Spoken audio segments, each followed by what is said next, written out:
जवाहरलाल नेहरू किसका बेटा है? मोतीलाल नेहरू का बेटा है। और मोतीलाल नेहरू कौन है? यहूदी ब्राह्मण। यहूदी ब्राह्मण है। एक ब्राह्मण के दबाव में हमारा पुरखा, जिसको हम गांधी कहते थे, कुछ भी कहते थे, मसीहा कहते थे, उसने हमारे समाज के लिए इतना नुकसान किया, दबाव में किया। दुश्मन को ढूंढो ना, असली दुश्मन को, क्यों बीच में तो ये बात हमें समझनी होगी कि वहां घुसपैठ हुई, क्यों घुसपैठ करवाई गई जानते हो? विश्लेषण हमने किया। इसलिए घुसपैठ करवाई गई कि राजस्थान के अंदर भील संख्या में ज्यादा है और छितराए हुए हैं सभी जिलों में, लेकिन मेरा सिर्फ और सिर्फ 2-3 जिलों में है। और एसटी का अगर भीलों को फायदा रियल में मिल गया तो बाड़मेर के चौटल में भी आईएएस बन जाएगा, शिव में भी आईएएस बन जाएगा, और डूंगरपुर बांसवाड़ा में तो बनेगा ही बनेगा। तो ये पूरे राजस्थान की प्रत्येक तहसील से आईएएस, आरएएस, आईपीएस निकल जाएंगे। तो भील समाज जो ऑलरेडी मार्शल कौम है, जो लड़ाकू कौम है, जो बहुत नीडर है, साहसी है, और उसके अंदर शिक्षा का इस तरीके का स्तर अगर हो गया तो ये हमें कभी भी गिरा सकते हैं, हमारी नाक में नकेल डाल सकते हैं। इसलिए उन्होंने क्या किया?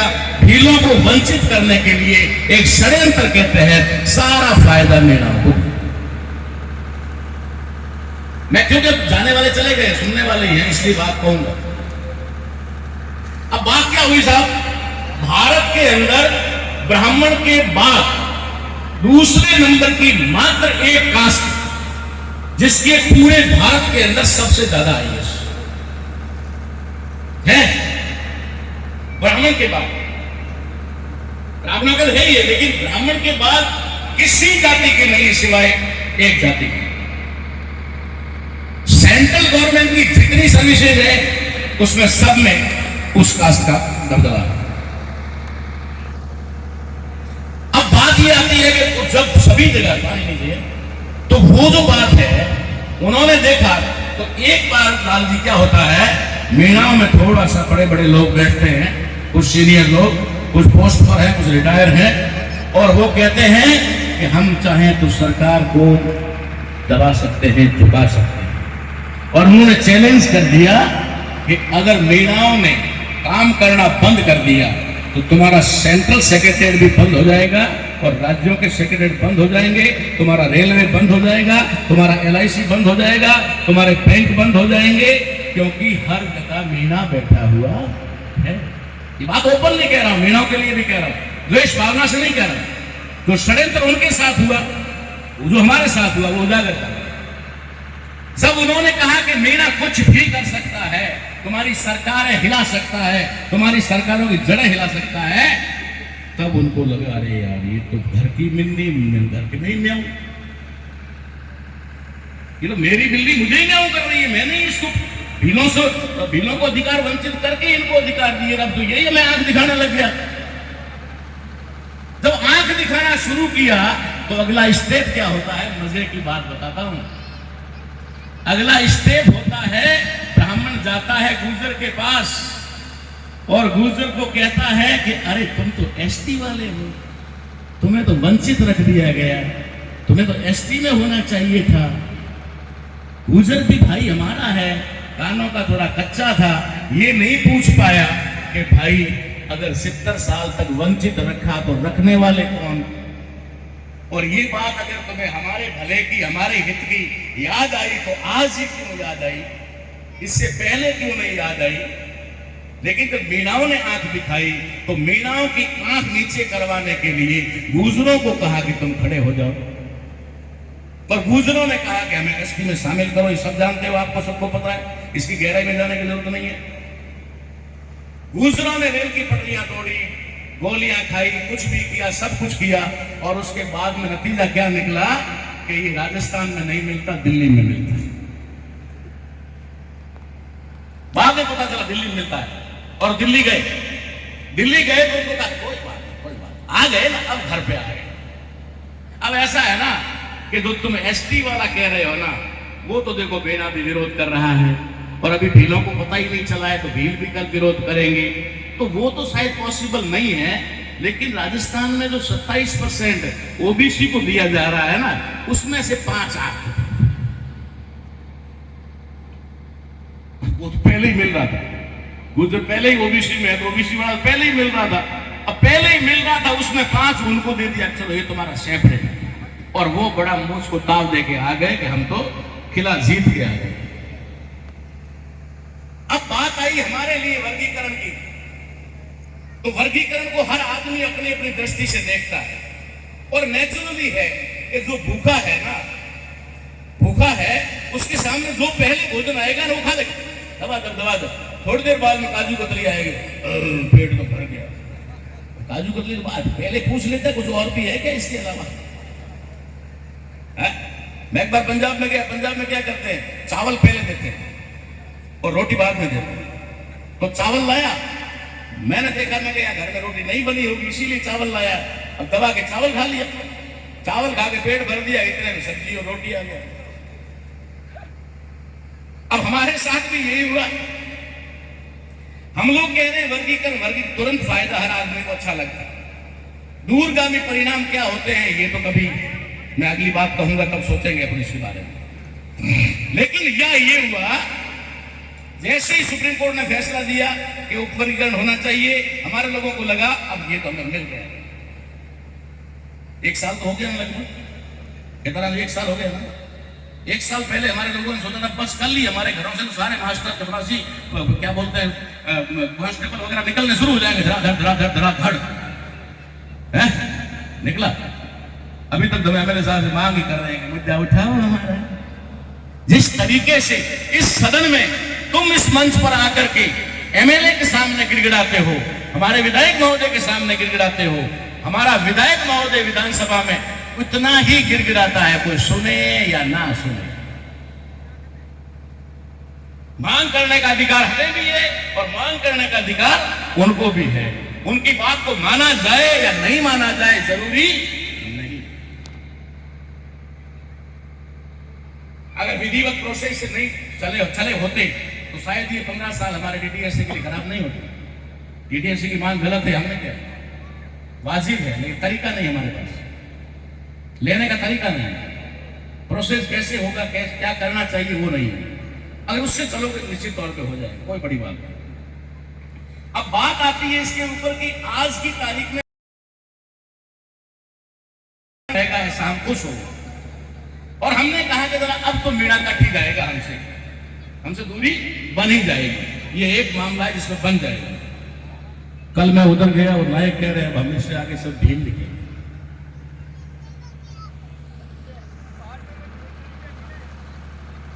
मीणों को किनारे कर दिया ना, अब मीणा वाली बात छोड़, मीणा कुछ भी कर सकते हैं खरीदने के लिए। अब मैं कह रहा हूं क्योंकि वहां तो वर्गीकरण है नहीं, वो जमीन तो खरीदेगा तुम्हारी। वर्गीकरण तो नौकरियों में करोगे ना, तो जमीन हम थोड़ी कर पाओगे। अब कल नायकों के वहां था मैं ओसिया में, वहां पूरे मंच पर नायक थे और नायक मुझे कह रहे थे कि अब हम इससे आगे भीम लिखेंगे और हम एसटी में शामिल होंगे। लो भाई तुम्हारा वर्गीकरण। एक साला भूत गया नहीं, दूसरा भूत तैयार है। इतने में अभी एक मांग चल रही है साहब, आपको सबको पता होगा है? हमारे देवासी भाई, रबारी भाई कह रहे हैं हम तो ट्राइब हैं, हमें भी एसटी में लेना चाहिए। अभी हम अमर सिंह जी चर्चा कर रहे थे, तो अमर सिंह जी ने कहा कि क्या वो रोटी बेटी का व्यवहार करेंगे। अरे भाई आईएएस बनने के लिए बेटी का कुछ भी कर सकते, ब्राह्मण अपने जितने एससी एसटी का आईएएस है सबको लड़कियां लेके बैठे। एससी एसटी के 90% आईएएस आईपीएस देख लेना, उनके घरों में ब्राह्मणी है। हमारे नेताओं में देख लेना, आठवले से लगा करके, उदित राज से लगा करके, पासवान से लगा करके, सभी के घरों में ब्राह्मणियां हैं। वहां उनकी बेटियों को शोध नहीं लगता है, देखता आईएएस है, टिका दो, दे दो, नियंत्रण भी रखेगी, कब्जा भी रखेगी, हमारे दबाव में भी चलेगा। हाँ, नकेल डाल देते हैं ना वो। अब तरीका है, चलो रोटी बेटी की बात छोड़ो, लेकिन मांग तो उठी। अब मांग उठी, आप सुप्रीम कोर्ट का फैसला और उसके वर्गीकरण के इंप्लीमेंट को कल भूल जाओगे और रबारियों से भिड़ जाओगे। मैं कह रहा हूं, आज कह रहा हूं, क्योंकि भिड़ाया जा रहा, भीड़ नहीं रहा। रबारी देवासी को पहले पता नहीं था कि मैं ट्राइब हूं, आती है मुद्दे कि हम वर्गीकरण की बात करें चाहे किसी प्रकार की बात करें, तो एक तरफ हम लोग सेग्रीगेट होते जा रहे हैं, निश्चित तौर पर हो रहे हैं, इसमें कोई डाउट नहीं, ठीक है, सेग्रीगेट होते जा रहे हैं। और दूसरी तरफ जब मंच मिल जाए तो हम बात शेड्यूल्ड एरिया की करते हैं। रोज साहब किसकी करते हैं? Scheduled area. और यहां हम क्या कर रहे हैं? 12% में 7% अलग करो। अभी 12 है। मैंने तो गुजरों के समय में कहा था, एक पत्रकार मेरे पास में आया कि गुजर एसटी में शामिल होने की मांग कर रहे हैं, आपकी क्या राय है? तो मैंने उनको कहा हम सहर्ष स्वीकार करते हैं, कल ही आ जाए। पत्रकार ने मुझे कहा आप समाज के दुश्मन हो। मैं क्यों भाई, पूरी बात तो सुन ले, अभी तो आधी बात है, पूरी सुन ले। बोला क्या? मैंने कहा जितने गुजर हैं उनकी गिनती की जाए और कितने गुजरों का परसेंटेज बढ़ता है इतना एसटी में शामिल किया जाए। अगर 5% है तो एसटी का 12 से बढ़ाकर 17 किया जाए और गुजरों को साथ में लाया जाए। हमारी तो बिरादरी बढ़ेगी भाई, हमारी तो संख्या ही बढ़ेगी ना। 17% कर दो और ले आओ गुजरों को भी, कोई ऐतराज नहीं। जो भी 3-4% देवासी है उनको भी ले आओ, 18, 21, 19, 20 जो भी बढ़ता बढ़ा दो। फिर माड़ियों को ले आओ, फिर कुम्हारों को ले आओ, धीरे धीरे हम 97% ट्राइब बन जाएंगे। आने दो। आईएएस तो अमर सिंह जी वही बनेगा जिसमें टैलेंट हो, ठीक है। अवसर की बात अलग, अवसर हमें दिया गया है। तो मेरा निवेदन आपसे यह है कि दुश्मन हमें घुमाता कैसे है। मैं विरोध नहीं कर रहा, वर्गीकरण का मैंने विरोध करना छोड़ दिया। क्यों? समाज नाराज होता है तो फिर क्यों? हमें तो समाज को नाराज नहीं करना। दूसरा, तो कोई रोज साहब ने कहा कि हमें रास्ते में हम पर हमला करेगा, अटैक करेगा या नहीं करेगा, किसी की औकात नहीं हम पर अटैक करने की अगर ये समाज ना कर ले। और जरूरत पड़े सबसे पहले समाज ही करेगा अटैक, क्योंकि सच्ची बातें नहीं उतरती, गले नहीं उतरती, कड़वा जो बातें हैं ना वो नहीं उतरती। तो हम लोगों को उलझाया जा रहा है, मीणाओं से अलग करके रबारियों के साथ भिड़ाया जा रहा है, गुजरों के साथ भिड़ाया जा रहा है, हम लोग भिड़ रहे हैं। इसलिए मेरा निवेदन है, क्या निवेदन है? समय बहुत ज्यादा हो गया, लंबी बात नहीं करूंगा, करने के लिए बहुत कुछ है, लेकिन सिर्फ इतना कहूंगा। बात वो कर रहे थे और शायद कहते वक्त एक इशारा मुझे देकर गए, इसलिए उनकी अनुपस्थिति में एक बात कह देता हूं, क्योंकि सोशल मीडिया तो है ना, थोड़ी देर में उनके पास चला जाए। उन्होंने जाते वक्त कहा कि भाई मुझे पहले इसलिए बुला रहे हो कि मेरे जाने हम खुले से बोलते, तुम सब मंच पर बैठे रहो। तब भी पहले भी बोले हैं, इसी सिवाना की धरती पर बोले हैं, कहीं से ऐसा नहीं है, मगर हम कभी भी ऐसा नहीं बोले हैं जिससे कोई विरोधाभास खड़ा हो, जिससे कोई बैर भाव खड़ा हो। हमने कभी भी बात की है सिर्फ भाईचारे की कही है। और आज एक बात और कह देता हूं, एमएलए साहब तक पहुंच जाए, कि अगर हमारा डीएनए के आधार पर सबसे नजदीकी कोई रिश्ता है भीलों का, तो सिर्फ राजपूतों के साथ है। तो आ जाओ, नहीं है तो भाग कर, ठीक है ना। एक मुकदमे की बात कर रहे थे, सबने रिक्वेस्ट की, और शायद कितने 10-12 साल हो गए, 12 साल हो गए, 12 साल से एक ही मांग चल रही है, वापस लो, वापस लो। रोहित बहुत दमदार बात बता रहा हूं, नहीं हो रहा वापस। पिछली बार हमारे यहां से विधायक के चुनाव लड़े सुनील जी परिहार, सुनील जी ने मूछ का सवाल बनाया कि इस केस को वापस लेके ही रहूंगा, और सावड़ जी गवाह बैठे हैं, सावड़ जी ने कितने चक्कर कि मुख्यमंत्री ने साइन करके कह दिया कि फाइल वापस कर दो। जब फाइलें वापस करने की बात आई, 2 अप्रैल 2018 के सारे मुकदमे वापस लिए गए, सैकड़ों की तादाद में फाइलें वापस ली गई, सिर्फ एक फाइल समंदरी चिरडिया कांड की उठा के पटक दी गई। नहीं होगी, कब उठा के फेंकी मालूम है? जब सीएम के साइन हो। सीएम डिमांड कर रहे थे कि केस वापस कर दो, लेकिन एक दुनिया में एक संवैधानिक सिस्टम है, उस संवैधानिक सिस्टम के अंदर, जैसे अभी ये किसी बोर्ड के डायरेक्टर हैं, आप है ना, कार्य में मुख्यमंत्री का हस्तक्षेप नहीं होगा। मुख्यमंत्री इनको दबाव दे सकता है, मुख्यमंत्री इनको सिफारिश कर सकता है, कुछ भी कर सकता है, लेकिन इनका काम यही करे। ठीक वैसे ही वहां मुकदमे वापस लेने के लिए गृह मंत्रालय में एक कमेटी बनी। उस कमेटी वो तय करती है कि कौन से मुकदमे वापस करना है, कौन से नहीं करना। और एक ही फाइल को उन्होंने बाहर फेंका। अब एक और मैं अपनी तरफ से नहीं कहूंगा, अपनी तरफ से नहीं कहूंगा वापस। मैं एक रिक्वेस्ट जरूर करूंगा कि तुमसे ये केस वापस नहीं होता है तो नहीं सही, लेकिन उन गरीब बालकों को छोड़ दो जो कमठा मजदूर है, उनको छोड़ दो और इसको अकेले को लगा दो जेल में। तुम्हें कितनी सजा देंगे? पहले से कह रहा हूं, अब भी कह रहा हूं, मेरे अकेले पे केस डाल दो, चाहे राजकारी में बाधा डाल दो, चाहे वो अनुमति एसडीएम वाली मान करके कर दो, चाहे कुछ भी करो, मेरे ऊपर कर दो। उन बच्चों को छोड़ दो, उन गरीब लोगों को छोड़ दो, उनको बख्श दो। हमें केस हमें लड़ना, मैं अकेला लड़ूंगा, वापस लेने की मैं मांग नहीं करूंगा। और हो जाएगा तो अच्छी बात, क्योंकि हमारी ही फाइल को क्यों बना के रखा जाता है। और जिसको मैं कह रहा हूं कि डीएनए के आधार पर सबसे नजदीक के लोग वो दावा भी करते हैं कि भील राजपूत भाई हैं और भीलों के ऊपर केस चलता है, और राजपूत अगर इतना भी दम नहीं लगता तो हार के फेंकूंगा, मुझे वापस उस बदले के अंदर जाना है, इतनी औकात नहीं। तुम विधायक को स्वतंत्र हो, वहां मंत्री गुलाम होते हैं। सरकार में अभी तक सरकार का सिस्टम आपको पता नहीं है। सरकार में जो मंत्री होता है ना गुलाम होता है, एमएलए जो है वो स्वतंत्र होता है। एमएलए जो चाहे वो बोल सकता है, जो चाहे वो कर सकता है। मंत्री नहीं कर सकता, मंत्री दायरे में होता है, आईएएस दायरे में होता है, सेक्रेटरी दायरे में होता है। तो हमारे लोगों का भला हो जाएगा और कुछ नहीं कर सकते। हमने तो हमारा प्रोसेस कर दिया, वो केस वेस भी वापस होने नहीं होने, लेकिन जहां से भी कर लेंगे। अब दूसरी बार एक केस वापस हुआ नहीं और दूसरा केस मेरे ऊपर कैसे बना हो गया। केसवड़ा वाले मामले में महाराणा प्रताप भील थे, बिशनगढ़ में केस हुआ, मुझे बुलाया गया, थानेदार जी ने मुझे पूछा कि 2 शब्द लिख दो कि गलती हो गई, माफी। मैंने कहा ये तो मेरे उसूलों में नहीं है, आप सिर्फ ये बताइए कि यहां बिशनगढ़ से जालोर कोर्ट हथकड़ी लगाकर ले जाओगे या फिर सीधे।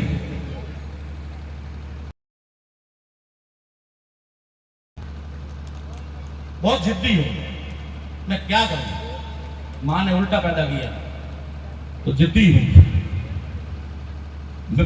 मेरा जन्म ही पैरों से हुआ ना, तो पैरों से जन्म हुआ। मेरी मां भी मुझे कहती थी कि उल्टे उल्टे काम करता है। मैं पैदा ही उल्टा किया, उल्टे ही काम करूंगा, सीधे क्यों कर? नहीं मांगी गई, मुकदमा ऑनलाइन हो गया, चालान पेश करना है, चालान पेश करने के बाद मामला कोर्ट में चला जाता है, कोर्ट में बहस होती है, जिरह होती है, सबूत होते हैं, गवाह होते हैं। उसके लिए 22 से 25 तक चालान रोका गया। भले अभी भी एसपी चलो फोन करते यहां से उठा के ले जाओ, मुझे कोई फर्क नहीं पड़ता, लेकिन उनकी खुद की विचारों की गाली कटी। पुलिस वाले मुझे कह रहे थे करना पड़ता है, और आपकी फाइल जयपुर में पड़ी रही और बड़ी मुश्किलों से आपकी डिमांड पर वापस आई है। तो है क्या हुआ, अब कोर्ट में देखा जाएगा, महाराणा प्रताप भील थे या नहीं थे वो देख लेंगे। तो इस प्रकार से अगर होता है तो ये षड्यंत्र, धोखा होता है हमारे साथ, हमें समझना चाहिए। अब शॉर्ट में करता हूं बात को, लास्ट बात ये कहना चाहता हूं, मैं जोधपुर से लेकर के जोधपुर संभाग की बात कहूं, अभी मैं ज्यादा डूंगरपुर संभाग की बात या उधर की नहीं करूंगा, डूंगरपुर बांसवाड़ा या उदयपुर की, क्योंकि वहां जो कुछ भी है वो एक तरफा मैटर है। एक तरफा मैटर में हम लोगों को वहां पर कोई ज्यादा वो प्रॉब्लम वाली बात नहीं। कुछ बातें हैं जिनके ऊपर वहां से मंथन करने की जरूरत है, वो हम लोग रोज साहब और हम लोग बैठ करके करेंगे। एक बात, बाड़मेर, बालोतरा, जैसलमेर, जोधपुर, पाली, इन जिलों के लिए विशेष करके कि जितने भी इन जिलों में बुद्धिजीवी हैं और ऐसे कार्यक्रमों में जिनके गले में दुपट्टा डाला जाता है, सम्मान के लिए लायक है तब सम्मान होता है ना। नालायकों का कहीं सम्मान होता है? नालायकों का कहीं सम्मान नहीं होता। इसका मतलब बुरा मत मान लेना पीछे वाले भाई बाबू कि तुम लोग ना लाए, ऐसा मत मान लेना। बात सिर्फ इतनी है कि कोई गमछा हमारे गले में डाल रहा है तो हमें कुछ काबिल समझ के डाल रहा है, कुछ लायक समझ के डाल रहा है, तो हमारा एक फर्ज बनता है कि ये जो अलग अलग विचार यहाँ पर आते हैं और उन पीछे बैठे हुए लोगों को भ्रमित कर देते हैं कि कौन सही है कौन गलत है, इसको दूर करने के लिए और समाज को सही दिशा देने के लिए अमर सिंह जी भले ही आपके नेतृत्व में हो, चाहे वो लाल जी के नेतृत्व में हो, चाहे वो खेताराम जी के नेतृत्व में हो, हम बुद्धिजीवियों का एक मंथन होना चाहिए। जितने हम बुद्धिजीवी हैं और अपने अपने ढोल पर नचा रहे हैं, अपने अपने ताल पे नचा रहे हैं, उन सबको एक कॉमन ताल बनाना पड़ेगा कि किससे समाज का भला हो सकता है, किससे नहीं हो सकता है। अरे हम हमारे दुश्मन से उम्मीद करते हैं कि वो हमारा भला करेगा, जिसने हमें 2,500-3 हजार साल से गुलाम बना के रखा हुआ है, और उसी बिरादरी का जस्टिस काटजू हमारे पक्ष में फैसला दे देगा। रे सट मार लो यार, क्या कर लिया। जो छुरी लेके तुम्हें काटने के लिए सदियों से बैठा हुआ है, वो एक फैसला दे करके क्या करता है कि 8% को एक साइड में कर दो और बाकी को एक साइड में कर दो, लड़ते रहिए। अब हम लोगों ने मान लिया कि जो 92%, 8 अगर हम हैं तो 8 के बाद 92 हो गया। 92 गैर आदिवासी है और उन गैर आदिवासियों से 8% आदिवासियों को लड़ाई लड़नी है। 8% को 92% से लड़ाई लड़नी है। ये फैसला जस्टिस काटजू का है और ये एक षड्यंत्र के तहत हुआ। मैंने कल भी वहां बताया, आज भी बता देता हूं। यहां से इंडिजीनियस वर्ड गायब हुआ। इंडिजीनियस वर्ड जो गायब हुआ है, ये हमारे लिए बहुत बड़ी धोखेबाजी है, बहुत बड़ा हमारे साथ षड्यंत्र है। इंडिजीनियस का मीनिंग अलग है, ट्राइब का मतलब अलग है, आदिवासी का मतलब अलग है। आदिवासी और ट्राइब एक शब्द नहीं है, समझ लेना। और आपको मैं साबित करके बताऊंगा कि ना तो ट्राइब अलग है और आदिवासी अलग है, इंडिजीनियस अलग है और एबोरिजिनल अलग है। ये शब्दों का जाल है, इस शब्दों के जाल से हमें बचना पड़ेगा।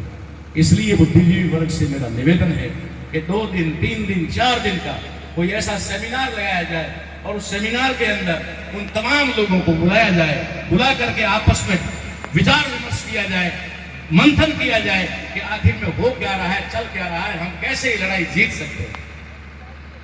हमें पता है देश के अंदर 1.5 करोड़ से ज्यादा, 1.5 अरब से ज्यादा आबादी है, लेकिन रक्षा के लिए तो 10 से 15 लाख ही सैनिक है ना, 10-15 लाख ही है।